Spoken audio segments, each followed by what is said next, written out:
नमस्कार मंडळी. मन धागा धागा जोडते नवा या मालिकेने कथासूत्रानुसार 6 वर्ष पुढे झेप घेतली. मालिकेत सार्थक आणि आनंदी यांच्या दोघांच्या आयुष्यात अनेक आव्हानं समोर येत आहे.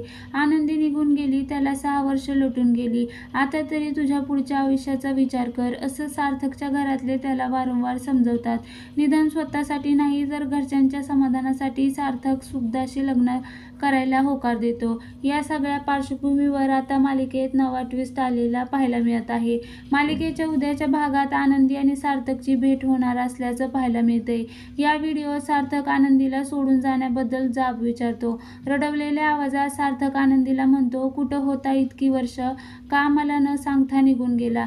सार्थकच्या या प्रश्नाला आनंदी काहीच उत्तर देत नाही. या घटस्फोटाच्या पेपर्सवर सह्या कर आणि माझ्या मुलाच्या आयुष्यातून निघून जा, असं तिनं सुधाला म्हणजे सार्थकच्या आईला दिलेलं वचन आठवतं.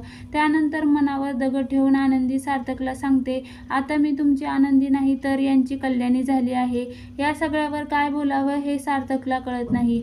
आपण जिच्यावर प्रेम केलं ती आनंदी इतकी कशी बदलली यावर त्याचा विश्वास बसत नाही. कल्याणी नावामागे आनंदी आपली खरी ओळख लपवून आश्रमात लोकांची सेवा करते.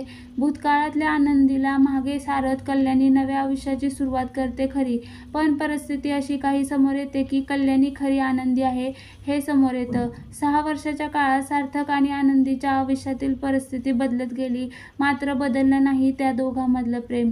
आश्रमाच्या कामासाठी नाशिकला आलेल्या कल्याणीला कोणत्या ना कोणत्या कारणानं नाशिक सोडता येत नव्हतं. अशातच सार्थकला आनंदी त्याच्या अवतीभोवती असल्याची जाणीव होते. वारंवार आनंदीचा भास व्हायला लागल्यानं तो शक्य तितकं तिला शोधण्याचा प्रयत्न करतो. त्याचा हा प्रयत्न यशस्वी होत असल्याची झलक स्टार प्रवाहाच्या नव्या प्रोमोमध्ये पाहायला मिळत आहे. आनंदी विशालबरोबर निघून जाते तेव्हा सार्थक म्हणतो, तुमच्या वागण्यामागचं सत्य मी लवकरच शोधून काढेन. सार्थक शोधू शकेल का आनंदीच्या वागण्यामागचं सत्य, असं कॅप्शन देत मालिकेच्या नव्या भागाची झलक स्टार प्रवाह वाहिनीने पोस्ट केली. सार्थक आणि सुखदाचं लग्न होणार की आनंदी पुन्हा राजाध्यक्षांच्या घरचं माप ओलांडणार हे आता मालिकेच्या पुढच्या भागात